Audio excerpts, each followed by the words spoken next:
L'indice de plasticité est un des paramètres indispensables pour identifier un sol selon les cahiers des charges. Cette valeur indique dans quelle mesure des particules d'argile sont présentes dans un matériau.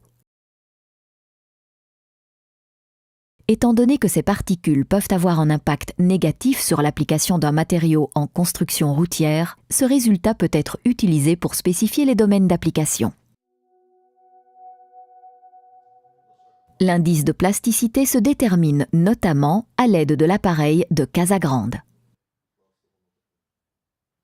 La détermination de l'indice de plasticité repose sur les limites de consistance, aussi appelées limites d'Atterberg. Il s'agit des teneurs en eau auxquelles un matériau passe de l'état solide à l'état plastique et de l'état plastique à l'état liquide.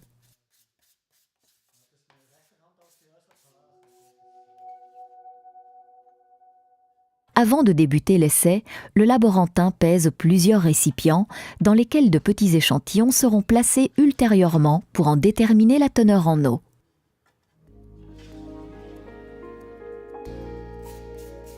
La préparation du matériau revêt une importance capitale pour la réalisation de cet essai. Le matériau doit préalablement être tamisé afin que l'essai soit effectué uniquement sur la fraction inférieure à 400 microns. Cette fraction est traitée soigneusement pour obtenir une pâte homogène.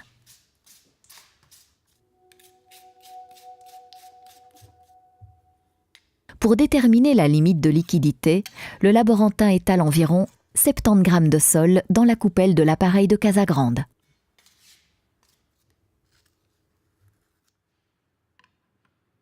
Une fois que la coupelle est montée sur l'appareil, une rainure de 2 mm de large est tracée dans le matériau au milieu de la coupelle à l'aide d'un outil à rainurer. Des chocs appliqués à un rythme régulier ont pour but que cette rainure se referme sur une longueur de 1 cm.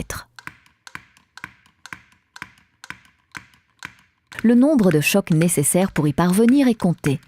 Plus le matériau est humide, moins il faudra de chocs.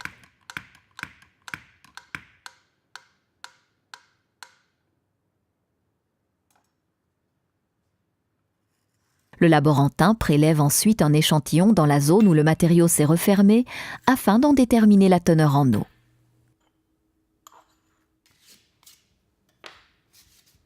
Par définition, la limite de liquidité d'un matériau est la teneur en eau à laquelle la rainure s'est refermée sur 1 cm après 25 coups.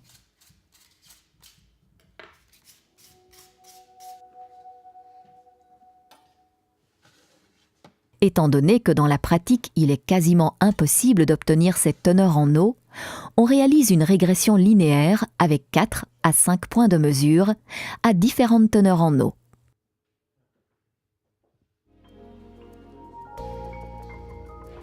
Pour déterminer la limite de plasticité, le laborantin forme des rouleaux de sol jusqu'à un diamètre de 3 mm.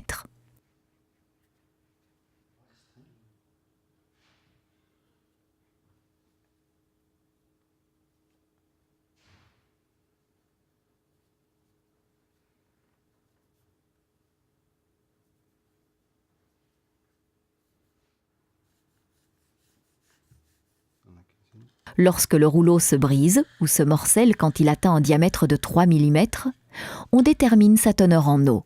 Cette teneur en eau est appelée la limite de plasticité d'un matériau.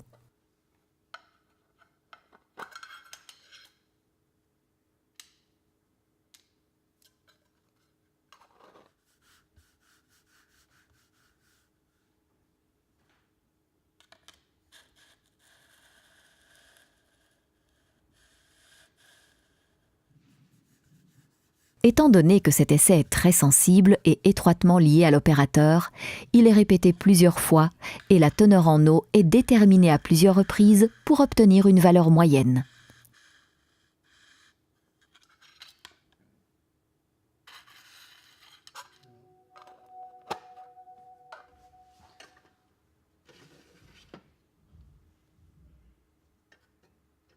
Tous les pots pesés sont placés dans une étuve afin de les sécher jusqu'à masse constante à une température de 110 degrés Celsius. Ils sont ensuite pesés à nouveau.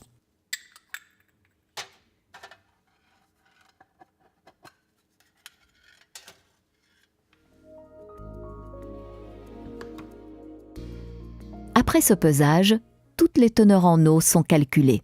Ensuite, la régression linéaire de la limite de liquidité peut être calculée et la valeur moyenne des teneurs en eau de la limite de plasticité peut être établie. La teneur en eau de la limite de liquidité à 25 coups peut aussi être déterminée en transposant les points mesurés sur un graphique. Par définition, l'indice de plasticité est la différence entre les teneurs en eau de la limite de liquidité et de la limite de plasticité.